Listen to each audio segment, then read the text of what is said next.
يلا نعمل فطاير الورد بشكل جميل وبحشوة بسيطة هتعجب كل اللي يجربها وخصوصا الأطفال. يلا نشوف عملناها ازاي. عندي نص كيلو دقيق يعني 4 كوبايات، عليه معلقة كبيرة سكر ومعلقة كبيرة خميرة ومعلقة صغيرة بيكنج باودر ورشة ملح وربع كوباية زيت وكوباية لبن دافية. هعجنها كويس لحد ما تنعم معايا وبعد كده اغطيها واسيبها تخمر. وفي الوقت ده هحضر معاكم حشوة الفراخ.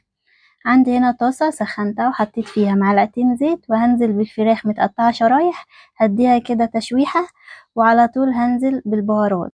نص معلقة صغيرة من الفلفل الأسود والسبع بهارات وبهارات الفراخ والملح، هديهم تقليبة مع بعض.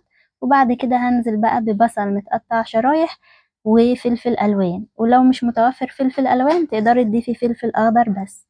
أول ما يتبالوا مع بعض بحط عليها معلقة كبيرة صلصة وربع كوباية مية وأسيبهم 5 دقايق على النار وبطفي عليها وكده الحشوة بتكون جاهزة.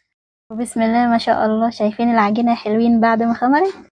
هرش كده رشة دقيق على الرخامة وأبدأ بقى أقطع العجينة لقطع متوسطة زي ما انتوا شايفين كده وهرصهم جنب بعض. هبتدي بأول واحدة قرصتها هبططها كده وأكبرها بإيدي، وبعد كده هجيب معلقة من الحشوة اللي احنا حضرناها مع بعض عليها رشة جبنة موتزاريلا وهبدأ كده أقفلها كويس قوي. تقفليها كويس قوي من تحت عشان ما تفتحش. هقلبها وبططها تبطيطة خفيفة كده على وشها وأحطها في الصينية وأبدأ أشكل الشكل التاني اللي هو الوردة. هفرد كده القرصة زي ما انتوا شايفين بسمك خفيف، وبقطعة البيتزا هتبدأي تمشي كده عليها وهتاخدي الطرف ده تحت ده كده بالطريقة دي زي ما انتوا شايفين. تمام، هي سهلة خالص وبسيطة، مش هتاخد منك وقت خالص، بس ركزي في الطريقة كويس وبجد هتعجب الأطفال قوي وشكلها بيطلع جميل جدا. ومع بسيطة مع سمسمة هتبقي مبدعة إن شاء الله.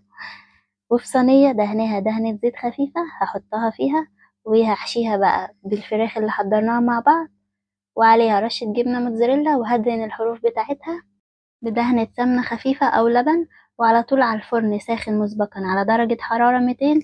تقعد معاكم بالظبط أقل من 10 دقايق وتطلع بالجمال والحلاوة دي.